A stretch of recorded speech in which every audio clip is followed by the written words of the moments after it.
Bismillahirrahmanirrahim. Assalamualaikum warahmatullahi wabarakatuh.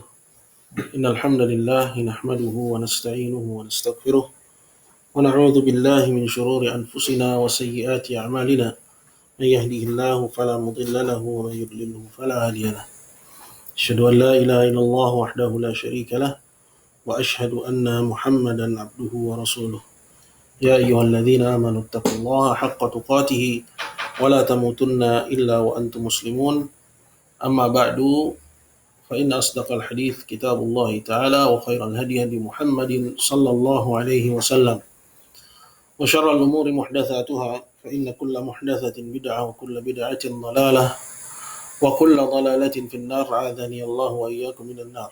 Ikhwas sekalian dimuliakan Allah Subhanahu wa taala, alhamdulillah, puji syukur kita senantiasa panjatkan kehadirat Allah Subhanahu wa taala yang pada sore hari ini kita masih dilimpahkan oleh Allah nikmatnya, dicurahkan karunia-Nya pada kesempatan di Ramadan yang keberapa sekarang?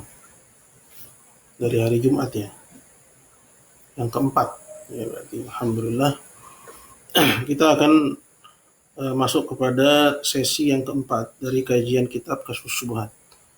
Pada sesi yang keempat ini kita akan mengetahui bahwa orang-orang musyrikin di zaman Nabi SAW adalah orang-orang yang sudah beribadah kepada Allah Subhanahu wa taala. Pada pertemuan yang lalu telah dijelaskan beberapa fakta dari keterangan Syekh Muhammad bin Abdul Wahab rahimahullah taala bahwa kondisi orang-orang musyrikin yang mengimani rububiyah Allah, ya, bahwa mereka mengakui Allah pencipta, Allah pemilik, Allah pengatur alam semesta, tidak ada sekutu baginya, hanya Dia satu-satunya penciptanya, pemilik dan pengaturnya, bahwa hal itu semua tidak menjadikan mereka muslim. Ya, dari sini kita ketahui bahwa modal dengan rububiyah, ya sekedar ya membawa modal rububiyah itu tidak menjadikan seorang muslim. Dan kita juga mengetahui bahwa yang mereka ingkari dari dakwah Nabi SAW itu adalah tauhidul ibadah, itu ajakan untuk mengibadahi Allah Subhanahu wa taala satu-satunya yang diibadahi. Ya. Jadi ini yang mereka ingkari. Selanjutnya penulis berkata, ya kita pakai cetakan terjemahan pada halaman yang ke-40, kama kanu yad'una Allah subhanahu lailan wa nahara, sebagaimana dahulu orang-orang ya musyrikin itu beribadah kepada Allah Subhanahu wa taala siang dan malam. Ya, thumma minhum man yad'ul malaikata li ajli salahihim wa qurbihim min Allah liyashfa'u lahu. Kemudian di antara mereka ada yang ya di samping itu menyuruh para malaikat karena kesalehan mereka, solehannya para malaikat, wa qurbihim min Allah, dan karena kedekatan para malaikat itu kepada Allah Subhanahu wa taala, liyashfa'u lahu, dengan maksud agar para malaikat itu memberi syafaat ya baginya. Jadi dari sini kita ketahui seperti yang telah ditarakan kemarin bahwa bukan hanya orang-orang musyrikin ya saja yang sudah ya rajin ibadah kepada Allah, bahkan ya dari kalangan al-Yahud wan Nasara, orang-orang Yahudi dan orang-orang Kristen, mereka juga beribadah kepada Allah Subhanahu wa taala. Ya seperti yang dinukil dari perkataan Syekh Muhammad bin Abdul Wahab dalam tafsir kalimat tauhid. Ya. Di halaman 39 saya sebutkan, dan kalian tahu bahwa di antara orang-orang kafir, terlebih lagi orang Kristen, ada yang beribadah kepada Allah siang dan malam, zuhud terhadap dunia, menyedekahkan sebagian rizki yang mereka punya, mengucilkan diri di bilik-bilik ibadahnya, menghindari manusia, tetapi kendati demikian dia tetap orang kafir, musuh Allah, kekal di neraka disebabkan keyakinannya terhadap Isa atau selain Isa dari para wali. Nah, begitu juga kondisinya orang-orang musyrikin Mekah, yang mereka juga sudah ibadah kepada Allah siang dan malam, namun di samping itu mereka ibadah kepada selain Allah. Selain Allah ini banyak, ya ada dari malaikat dan orang-orang soleh. Nah, di sini Syekh Muhammad bin Abdul Wahab menyebut para malaikat. Ya, kenapa para malaikat? Karena dua alasan, li salahihim wa qurbihim min Allah. Coba kamu pindah sini, di sini biar kelihatan. Perhatikan. Karena mereka melihat bahwa para malaikat ini adalah hamba Allah yang saleh dan dekat kedudukannya dengan Allah. Jadi di sini yang menjadi fitnah. Ya, jadi kondisi kesolehan seseorang dan kedekatan seorang kepada Allah itu menjadi fitnah bagi sebagian orang hingga akhirnya mengibadahinya. Ya, ini persis seperti yang terjadi pada kaum Nuh alaihissalam. Ya, yang mereka beribadah kepada Wad, Suwa, Yaghuth, Ya'uq dan Nasr. Ya, 5 orang saleh yang mereka wafat di waktu yang berdekatan. Kemudian dibuat patungnya dengan maksud untuk memuliakannya. Kemudian selang berganti waktu dan berganti generasi, syaitan pun membisikkan kepada generasi berikutnya bahwa patung orang-orang saleh itu dibuat untuk dijadikan perantara dalam ibadah kepada Allah Subhanahu wa taala, hingga akhirnya semakin lama semakin dilupakanlah maksud yang dimaukan dari dibangunnya patung tersebut. Maka dalam Islam itu dilarang dalam membangun patung, membuat patung. Nah, patung orang soleh atau gambar orang soleh itu lebih bahaya daripada pelaku maksiat. Jadi foto orang soleh dalam Islam itu lebih berbahaya, lebih berbahaya, lebih mengkhawatirkan daripada fotonya pelaku maksiat, daripada gambarnya pelaku maksiat. Jadi yang menjadikan mereka terfitnah dengan para malaikat ini karena kesolehan para malaikat, karena kedekatan para malaikat dengan Allah. Dan karena itu mereka menyeru para malaikat yang mereka anggap dekat dan memiliki kesolehan, diseru liyashfa'u lahu, agar para malaikat itu memberi syafaat. Memberi syafaat maksudnya agar para malaikat itu minta kepada Allah untuk yang mengibadahinya. Jadi itu makna syafaat. Makna syafaat adalah thalabul khairi lil ghair, minta kebaikan buat orang lain. Jadi kalau misalnya saya minta kepada Anda untuk saya, itu namanya murni permintaan. Tapi kalau misalnya saya minta kepada Anda tapi untuk orang lain, tolong Anda yang punya harta bantu saudara-saudara kita yang ada di yang sedang membutuhkan, itu namanya saya memberi syafaat.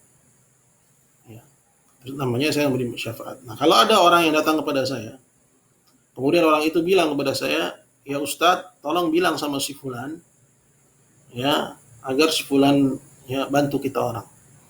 Orang ini namanya minta syafaat. Nah, itu yang dilakukan oleh orang-orang musyrikin. Orang musyrikin mendatangi para patung-patung yang mereka buat sebagai representasi dari malaikat dan orang soleh. Mereka seru malaikat tersebut, dengan maksud agar para malaikat itu minta kepada Allah, agar Allah memenuhi hajatnya orang-orang ini. Nah, ini yang disebut dengan minta syafaat. Nah, minta syafaat ini ini adalah ibadah. Bahkan dia adalah ibadahnya orang-orang musyrikin. Minta syafaat kepada makhluk dari syafaat akhirat. Minta syafaat akhirat kepada makhluk. Ini adalah termasuk dari ibadahnya orang-orang musyrikin. Jadi misalnya kita datang kepada seorang datang ke kuburan orang saleh minta syafaat agar dipenuhi hajatnya atau agar dia selamat nanti di akhirat, maka ini termasuk memberikan ibadah. Aw yadu rajulan salihan, atau menyuruh orang soleh, mitlat, seperti misalnya Latta. Latta dalam satu riwayat dia adalah seorang yang yalutus sawiq, yang mengaduk gandum dengan daging, kemudian dibagikan ke hujjaj, ke jamaah haji. Sebagaimana kita tahu bahwa ibadah haji di Mekah ini sudah ada semenjak masanya Ismail bin Ibrahim, terus berlanjut sampai kepada diutusnya Nabi kita Muhammad SAW. Jadi pada era-era di mana ada kekosongan para nabi, yang disebut dengan masa fatrah, tidak ada nabi ketika itu, di mana umat berada dalam masa jahiliyah, beribadah kepada selain Allah, tapi mereka masih beribadah, melakukan praktek-praktek dari sisa peninggalan ajarannya Ibrahim. Bisa difahami ini ya. Ya pada kondisi fatrah itu, ya kosongan para nabi, praktek-praktek yang mereka lakukan dari ibadah yang mereka yakini mendekatkan diri kepada Allah, itu adalah sisa-sisa peninggalan Nabi Ibrahim alaihissalam. Ya, seperti misalnya haji, tawaf, ya begitu juga ya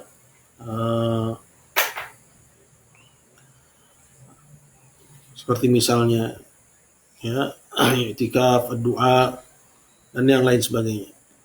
Aw yadu rajulan mithla Lat, atau menyuruh orang soleh seperti misalnya Latta. Aw nabiyan mithla Isa, atau seorang nabi misalnya Isa, seperti Isa. Maksud dari uraian ini bahwa Syekh ingin menggambarkan kepada kita, kalau orang-orang musyrikin itu rajin ibadah kepada Allah, namun di samping itu beribadah kepada selain Allah. Ada yang ibadah kepada malaikat, ada yang ibadah kepada nabi, orang soleh, namun mereka tetap musyrik. Artinya apa? Artinya apa yang diutarakan oleh para ulama, diantaranya Syekh Muhammad Wahab di sini, ya, itu harus kita ya lihat contohnya di masyarakat. Dia bukan kalimat dan kata-kata yang ya menceritakan tentang kasus yang tidak berulang. Ya. Telah terjadi di zaman Nabi, terjadi di zaman Syekh Muhammad Wahab, dan bukan mustahil terjadi pula di zaman kita. Nah, kita pun mendapati hal itu. Banyak orang-orang yang beribadah kepada Allah, mengerjakan salat, mengerjakan puasa, zakat, haji, namun bersamaan dengan itu mereka beribadah kepada selain Allah. Bahkan lebih jelek daripada ibadahnya orang-orang musyrikin di zaman Nabi. Ya, kalau orang-orang musyrikin di zaman Nabi, objek ibadahnya itu orang-orang yang dekat kepada Allah. Orang-orang musyrikin di zaman sekarang, objek ibadahnya adalah jin-jin kafir. Ya, setan-setan yang durhaka. Atau manusia-manusia di masa hidupnya adalah para zindik, kemudian meninggal, kuburannya diibadahi selain Allah. Ya, seperti orang-orang yang beribadah kepada Hallaj. Ya, seorang sufi yang kafir. Ya, begitu juga ibadah kepada ya Syekh Siti Jenar. Ya, yang dengan keyakinannya dia meyakini manunggaling kaula Gusti, ya, bahwa Allah itu bersatu dengan hamba, ya, bersatu dengan semua makhluknya. Ya, kuburannya diziarahi, kuburannya diibadahi. Atau yang ada pada agama Syiah, Rafidhah, yang mana basic dari agama Syiah ini adalah kesyirikan kepada Allah Azza wa Jalla. Basic agama Syiah ini adalah kesyirikan kepada Allah Azza wa Jalla. Ya, jadi ada dimuliakan Allah Subhanahu wa taala. Ya.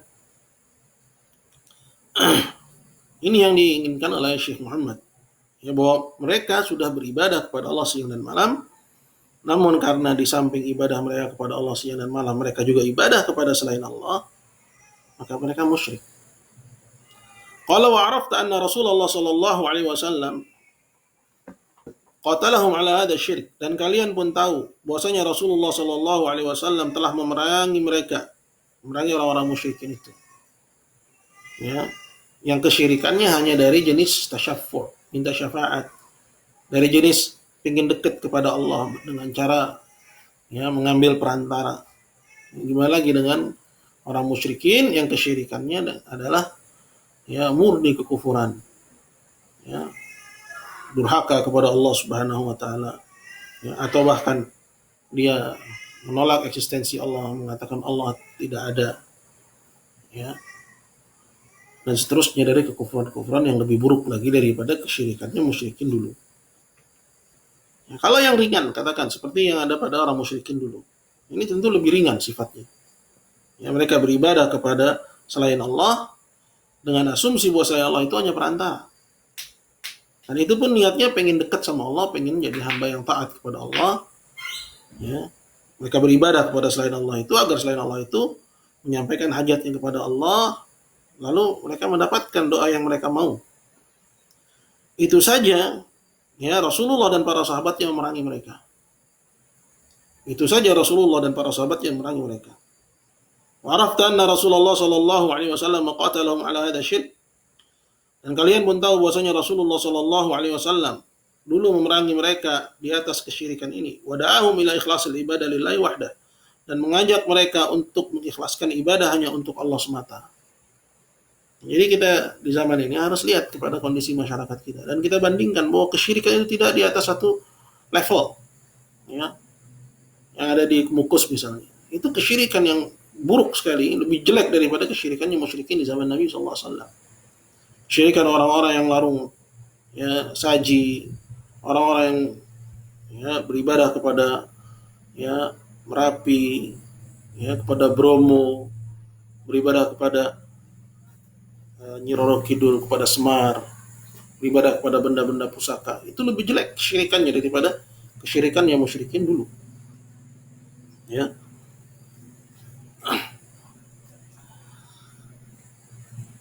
Kama qala ta'ala, seperti Allah Ta'ala firmankan, "Fala tad'u ma'allahi ahada." Jangan kalian menyeru di samping Allah kepada siapapun.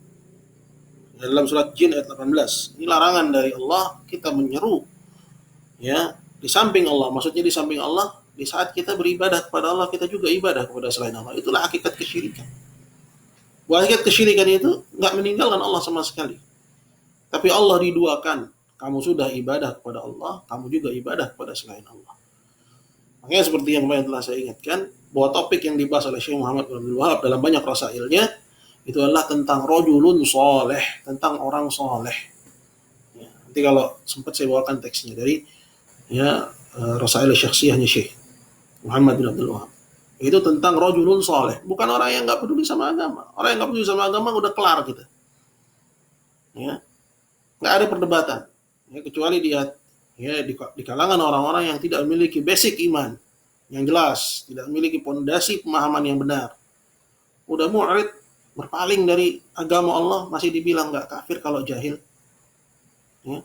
Sedangkan yang dibahas oleh Syekh Muhammad Wahab itu bukan orang yang mu'rid, ya, tapi orang yang soleh, ya, orang yang dia beribadah kepada Allah, namun di samping itu dia juga beribadah kepada selain Allah Subhanahu wa taala.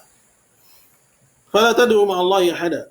Maka jangan kalian menyeru kepada ya siapapun di samping Allah. Wa qala lahu da'watul haq, dan Allah juga berfirman, miliknya lah ya ibadah yang murni itu. Walladzina yad'una min duni la yastajibuna lahum bisyai'. Sedangkan berhala-berhala yang mereka sembah selain Allah itu tidak dapat memperkenankan sesuatu pun bagi mereka. Maksudnya tidak bisa ya mengabulkan keinginan mereka sebagai perantara antara mereka dengan Allah, menyampaikan hajat orang yang beribadah kepadanya kepada Allah, apalagi sampai ya mengabulkan hajat orang yang menyembahnya.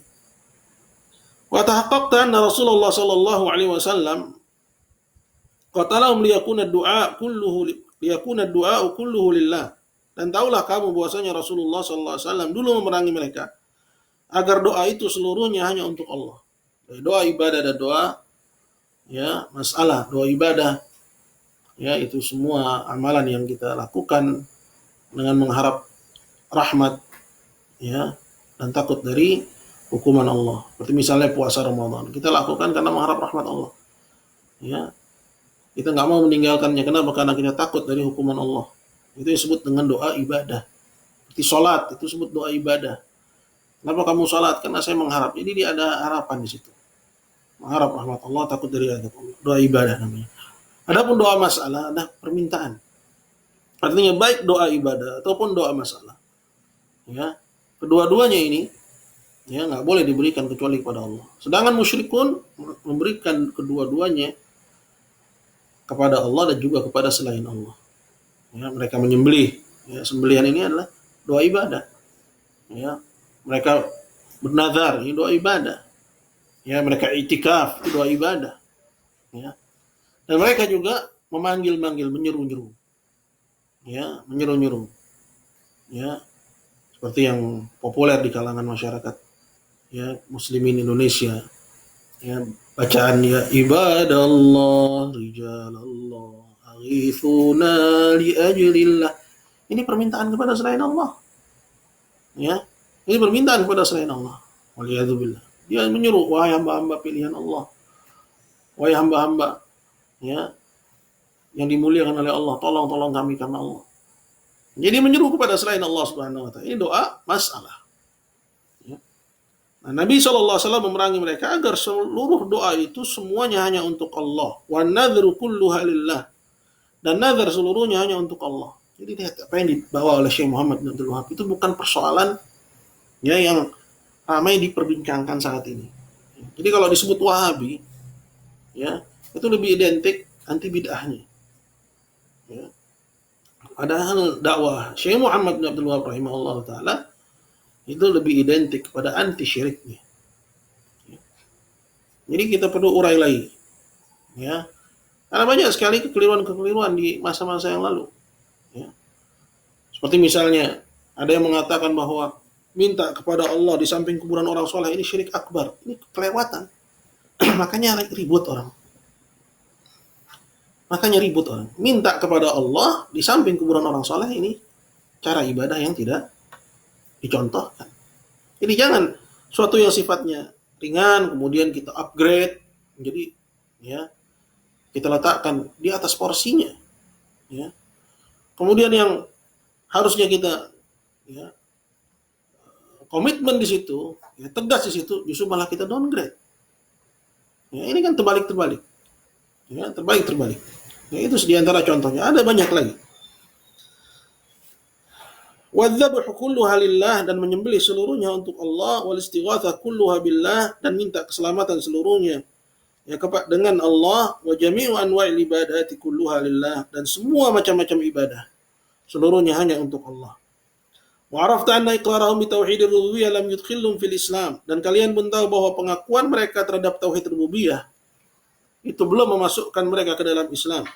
Wa anna qasdahumul malaikata wal anbiya wal awliya, dan bahwasanya ya perbuatan mereka menghadap kepada malaikat, ya menghadapnya hati mereka kepada malaikat, kepada para nabi, kepada para wali.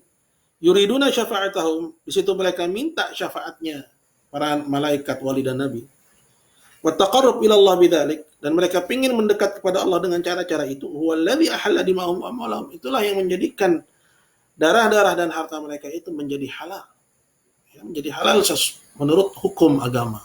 Ya, bukan berarti langsung tindak, tidak. Ini persoalan penindakan, bukan urusan kita.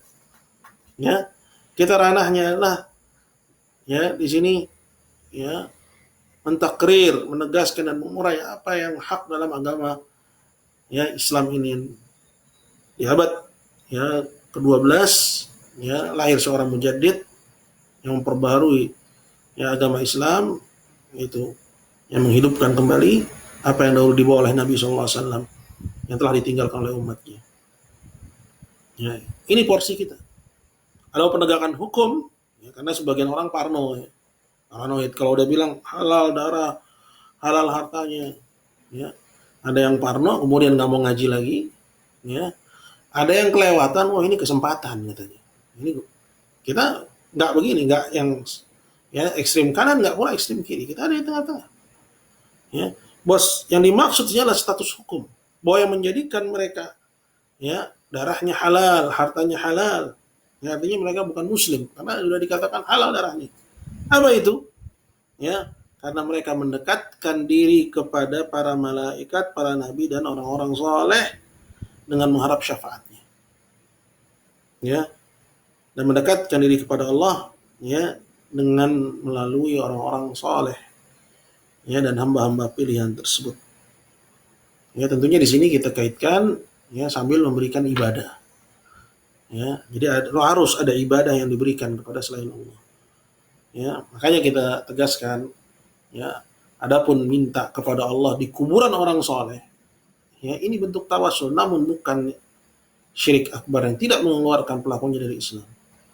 Ya, begitu juga ya, yang bacaan-bacaan sholawat, ya seperti misalnya ya ya Rabbi bil Mustafa ya baligh maqasidana, ini adalah bentuk tawassul yang ya tidak dianjurkan, ya tawassul yang ya tidak ada contohnya dan tidak jatuh kepada syirik akbar, jadi semua didudukkan pada porsinya, ya tidak berlebih-lebihan ya sehingga ya mendudukkan lebih daripada porsinya atau meremehkan. Kita ambil jalan tengah. Ya, kita ambil jalan tengah. Begitu pula dalam hal penegakan hukum. Itu bukan domain kita. Ya, itu bukan domain kita. Domain penegakan hukum, domain pemerintah. Terus gimana dong pemerintah kan nggak menegakkan hukum Islam? Itu bukan urusan Anda. Ya, tanggung jawab kita adalah mendakwahi kaum muslimin. Semoga lahir dari ya rahim kaum muslimin nanti pemimpin yang mengajak ya kaum muslimin kepada Islam yang sahih, pada agama Allah Subhanahu wa taala yang sahih. Jadi ada yang dimuliakan Allah Subhanahu wa taala, kita jangan ya berlebihan dalam hal ini ya, sehingga a priori karena melihat teks-teks seperti ini. Oke. Jadi dari sini kita mengetahui bahwa yang menjadikan darah mereka halal, harta mereka halal justru apa? Justru karena ibadah mereka. Ya. Karena mereka pengen dekat kepada Allah itu. Ya. Cuman dengan cara yang salah. Ya. Dengan cara apa? Ya, minta syafaat kepada orang-orang soleh. Ya.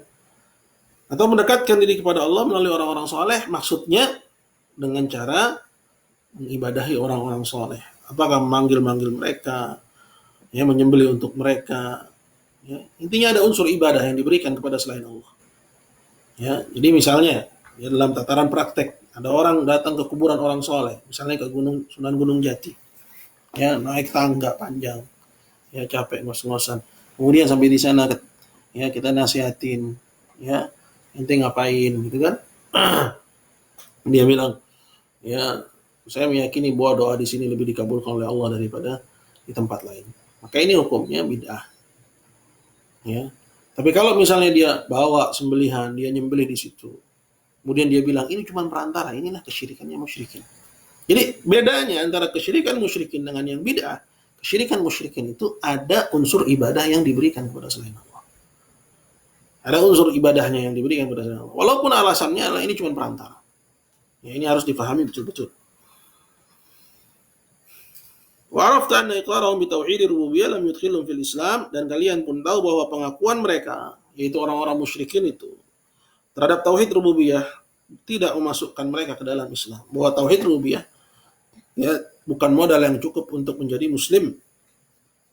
Wa naqasdahumul malaika wal anbiya wal awliya yuriduna syafa'atahum, dan bahwasanya perbuatan mereka menghadap kepada para malaikat, para nabi dan para wali ya dengan maksud mengharapkan syafaat mereka, ya, wa taqarrub ila Allah bidzalik, dan mendekatkan diri mereka kepada Allah dengan cara seperti itu. Ya, kita kasih keterangan yaitu dengan memberikan ibadah. Ya, dengan syarat dia memberikan ibadah kepada ya perantara-perantara tersebut. Huwallazi ahalla dima'ahum wa amwalahum, itulah yang menghalalkan darah mereka dan harta mereka. Nah, kalau kita sudah tahu ini semua, kata Syekh, qal arafta hina idin, taulah kamu ketika itu at-tauhid alladzi da'at ilaihi rusul, tauhid yang dulu disuruh oleh para rasul. Masya Allah. Ya, ini fadlun kabir, karunia yang besar ketika seorang diberi pengetahuan tentang tauhid yang dibawa oleh para rasul. Karena ini syekh gharib di zaman sekarang. Satu persoalan yang sangat asing. Ya. Sangat asing mengetahui agama para rasul, dan lebih asing lagi orang-orang yang mengamalkannya. Arafta hina idin at-tauhid alladzi da'at ilaihi rusul. Taulah kamu tauhid yang dahulu disuruh oleh para rasul. Wa aba'il iqaribi al-musyrikun, dan tauhid yang dahulu ditolak untuk diakui oleh orang-orang musyrikin. Kita baca sedikit dari ya, penjelasan di halaman 42. Inilah dua perkara yang menjadi sebab kesyirikan orang-orang musyrikin dulu dan juga sekarang serta pada setiap zaman. Mereka meyakini kesalehan dan kedekatan pihak-pihak yang mereka ibadahi.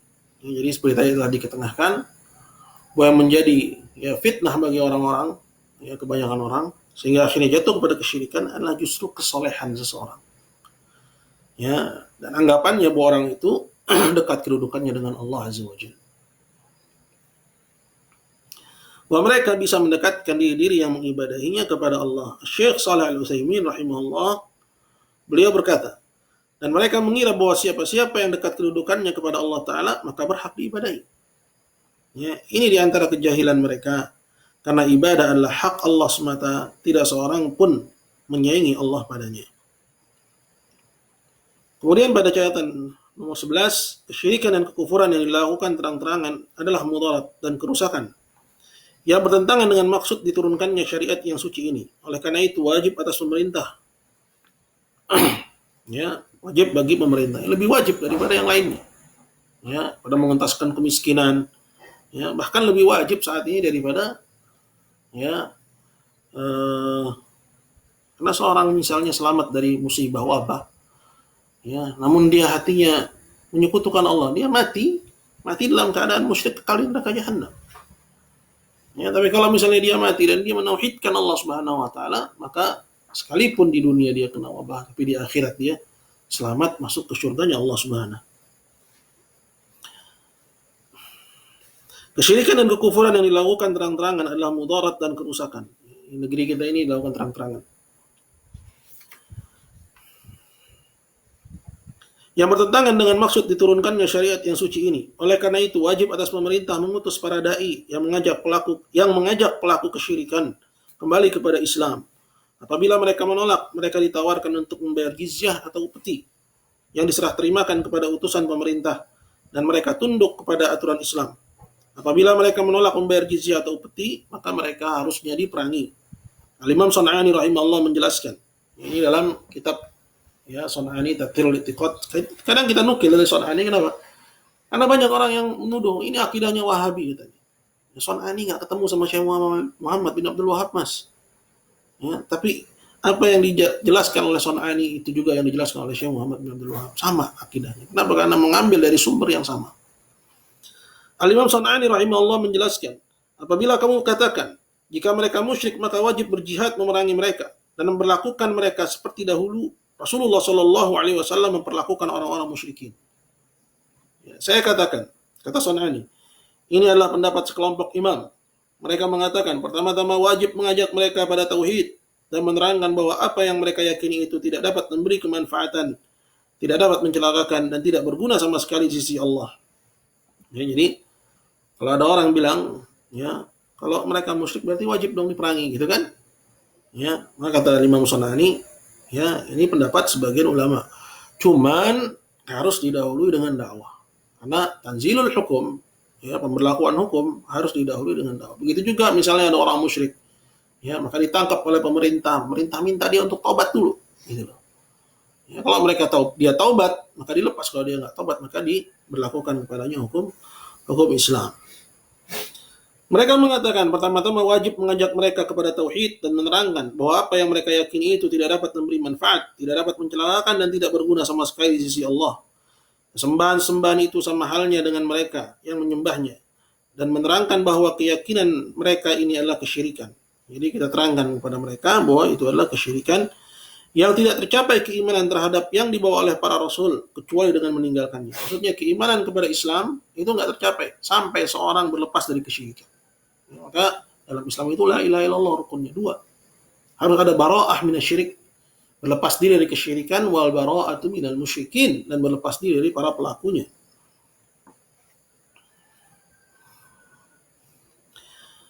Yang tidak tercapai keimanan terhadap yang dibawa oleh para rasul kecuali dengan meninggalkannya, bertaubat darinya, serta memurnikan tauhid secara keyakinan dan perbuatan untuk Allah semata. Ini kewajiban para ulama, yakni menerangkan bahwa keyakinan yang melahirkan perbuatan, memberikan nazar-nazar dan sembelihan-sembelihan serta tawaf di kuburan adalah kesyirikan yang diharamkan. Dan bahwasanya itu adalah persis seperti yang dahulu dilakukan oleh musyrikin terhadap berhala-berhala mereka. Jadi mengaitkan, Imam San'ani mengaitkan apa yang dilakukan oleh orang-orang yang menyembah selain Allah di zamannya, dikaitkan dengan apa yang dilakukan oleh orang-orang musyrikin di zaman Nabi Shallallahu Alaihi Wasallam. Dan seperti itu kita dapati sani ulama, tindak tanduk ulama terkait dalam membahas soal-soal seputar kesyirikan. Mereka mengaitkan apa yang ada di zamannya dengan apa yang ada di zaman Nabi Shallallahu Alaihi Wasallam, kemudian membangun sikap di atasnya. Dan apabila para ulama telah menerangkan hal itu kepada para pemimpin dan penguasa-penguasa, wajib atas para pemimpin dan penguasa-penguasa mengutus para dai ke tengah manusia, mengajak mereka mengikhlaskan tauhid untuk Allah. Jadi dai ini diutus oleh para penguasa seharusnya. Sebagaimana dakwah Syekh Muhammad bin Abdul Wahab itu dibiayai oleh Muhammad bin Saud, di backup oleh penguasa, sehingga dakwah tauhid itu kuat. Tapi juga bukan berarti seorang dai itu mengetuk pintu penguasa sehingga akhirnya memble. Dia harus berdiri di atas al-haq dan sampaikan al-haq, Allah yang memberi hidayah.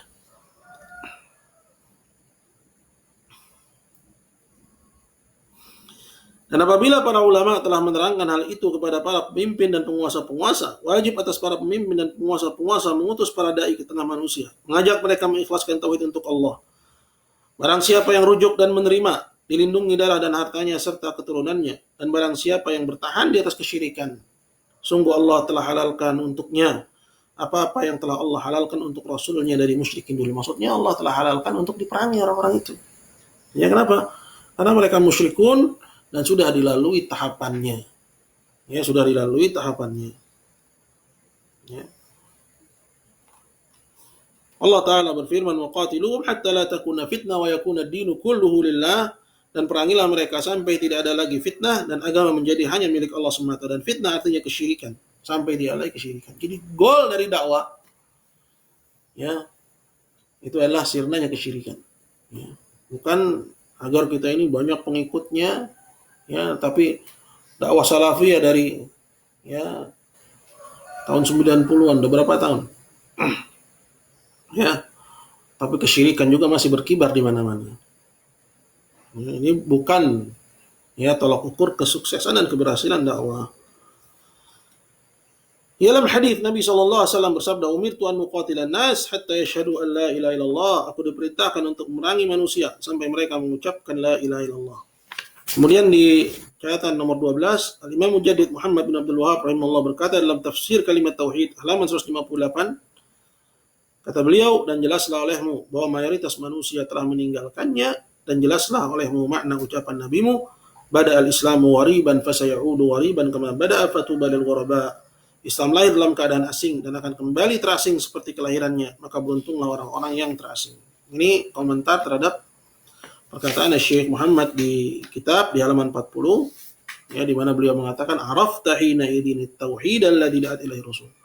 Taulah kamu ketika itu tauhid yang dulu diseru oleh para rasul, wa ba'al iqrari bihil musyrikun, dan ditolak untuk diakui oleh orang-orang musyrikin. Nah, seperti itu di halaman 158 dari kitab tafsir kalimat tauhid, Syekh Muhammad juga berkata, dan jelaslah olehmu bahwa mayoritas manusia telah meninggalkannya, dan jelaslah olehmu makna ucapan nabimu, bada al-islamu wariban fasayaudu wariban kama bada. Karena ketika seorang tahu, oh ini loh tauhid ternyata. Ya, bahwa tauhid adalah mengajak ibadah kepada Allah semata dan meninggalkan ibadah kepada selain Allah. Dan bahwasanya kesyirikan justru itu disebabkan karena ya pengagungan yang berlebihan pada orang soleh. Bahwa kesyirikannya musyrikin dulu dari jenis tawassul dan dari jenis minta syafaat. Oh, alangkah banyaknya orang yang seperti itu. Maka setelah dia tahu agama para nabi, dia pun menyadari bahwa kebanyakan manusia ada di satu lembah dan tauhid yang benar ada di lembah yang lain. Nyatalah di mata dia ketika itu bahwa dia berada dalam keterasingan yang hakiki. Jadi keterasingan itu bukan keterasingan jenggot.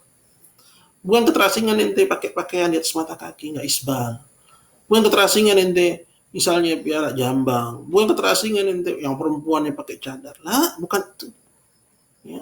Banyak orang-orang yang pakai cadar, perempuan pakai cadar, namun nggak mengerti ya, tauhid. Ya. Banyak orang-orang yang juga piara jenggot, ya, namun mereka nggak paham apa makna la ilaha illallah. Tapi keterasingan di situ adalah keterasingan at-tauhid. Ya, dan keterasingan orang-orang yang memeluk at-tauhid dengan sebenarnya di akhir zaman, ya, itu maksud dari sabda Nabi, bada al-islam wariban. Islam itu tauhid. Islam muncul dianggap asik, maksudnya tauhid. Ya, ketika Nabi menyeru, qul la ilaha illallah tuflihu, ucapkanlah kalian la ilaha illallah, kalian akan menang. Apa kata musyrikin ketika itu? Aja'ala al-alihata ilahan wahidan inna hadzal syai'un ujab. Apakah Muhammad menjadikan sembahan itu cuma satu? Ini persoalan yang ajaib. Ya. Kata mereka, inna la tariku aliyatina li syai'in majnun. Apakah kami harus meninggalkan sembahan-sembahan kami yang banyak ini hanya untuk mengikuti kemauan penyair gila? Nah, sekarang lihat bagaimana orang-orang yang mengaku muslim, sembahannya banyak banget. Ya, mereka menyembah di saat ya momentum yang dijadikan oleh pemerintah sebagai ya pesta budaya. Ya, bahkan mereka dilestarikan sebagai warisan leluhur. Na'udzubillah. Ini muaddanya kufur, ya, muaranya adalah kekufuran. Ya, harus dipahamkan kepada pemerintah, ya, bahwa ini adalah kekufuran dan tidak boleh melestarikan yang mengandung kepada kekufuran. Atau seorang muslim nggak boleh ikut serta di situ. Ya, insya Allah kalau muslimnya ngerti. Sedangkan mayoritas penduduk Indonesia ini muslim, ngerti semuanya. Laku nggak tuh? Nggak laku. Ya, maka siapa aja dari kita yang punya semangat terhadap tauhid, ingin mendakwahkan tauhid, alhamdulillah, jalan saat ini masih terbuka lebar. Banyak sarana yang bisa kita tempuh. Misalnya saat ini, saat kita ya kajian from home, ya taklim from home, ya kita bisa menggunakan fasilitas ini. Ya, begitu juga ya melalui buletin, melalui broadcast, ya nasihat, dan tidak cukup dengan itu semua, tapi juga harus dengan dakwah yang greget. Seorang harus ya mau dan mampu ya menyusun kemampuan untuk bisa memberi ya penekanan-penekanan yang berarti kepada para pengambil keputusan agar mereka menghalau kesyirikan dari bumi Allah Subhanahu wa taala ini. Ya, tapi dengan cara-cara yang dibenarkan dan tidak merugikan dakwah tentunya. Jadi semua banyak cara yang bisa kita tempuh insyaallah taala. Ya. Jadi yang dimaksud dengan keterasingan adalah keterasingan tauhid dan akan kembali terasing. Maksudnya tauhid itu. Ya, sebagaimana kemunculannya fatuba lil ghuraba, maka beruntunglah orang-orang yang dianggap asing. Itu siapa? Al-muwahhid, orang-orang yang benar-benar menauhidkan Allah Subhanahu wa taala. Baik, ini aja insyaallah kajian kita di sore hari ini. Selanjutnya kita akan masuk kepada bab yang ketiga, yaitu tentang la ilaha illallah, makna dan konsekuensinya insyaallah pada pertemuan yang akan datang. Semoga Allah Subhanahu wa taala berikan kepada kita ya kesehatan dan kekuatan dan juga taufik ya dalam setiap kebaikan. Innahu waliyyu dzalika wal qadiru alaih. Tapi kita lihat kalau ada pertanyaan, antum bisa tinggalkan di kolom komentar. Ada pertanyaan nggak kalian? Ya.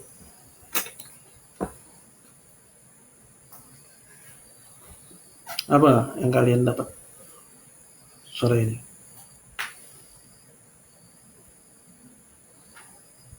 Nah, Muhammad.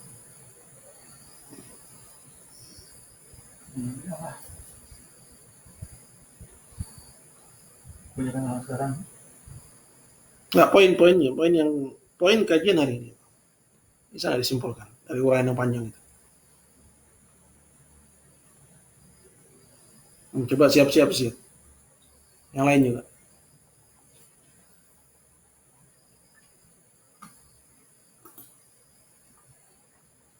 Orang zaman sekarang tidak menganggap perilaku kesyirikan mereka itu sebuah kesyirikan. Tapi itu parsial sifatnya. Bukan intinya. Intinya apa coba? Apa jihad? Faedah sampingan. Saya tadi faedah sampingan.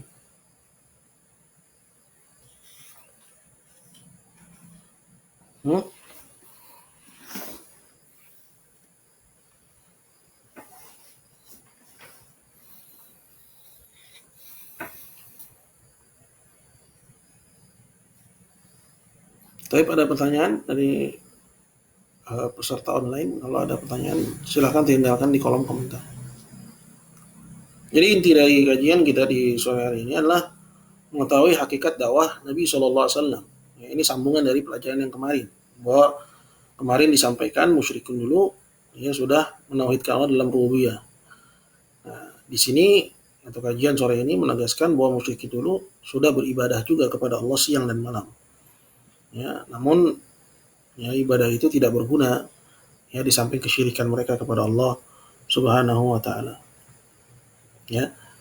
Jadi taulah kita hakikat dakwah yang dahulu disuruh oleh Nabi Muhammad sallallahu alaihi wasallam ya, dan tauhid seperti apa yang dahulu diingkari dan tolak oleh orang-orang musyrikin.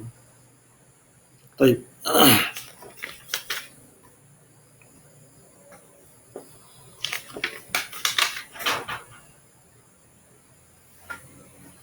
Baik, kalau nggak ada pertanyaan. Ada pertanyaan nggak nih? Ana tunggu deh.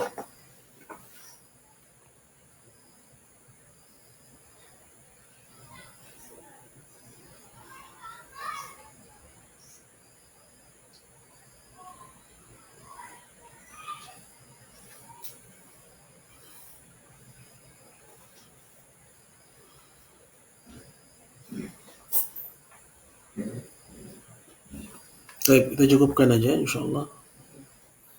Semoga apa yang disampaikan bermanfaat. Kita akhiri subhanakallah bihamdik asyhadu an la ilaha illa anta astaghfiruka wa atubu ilaik. Assalamualaikum warahmatullahi wabarakatuh. Jazakallah.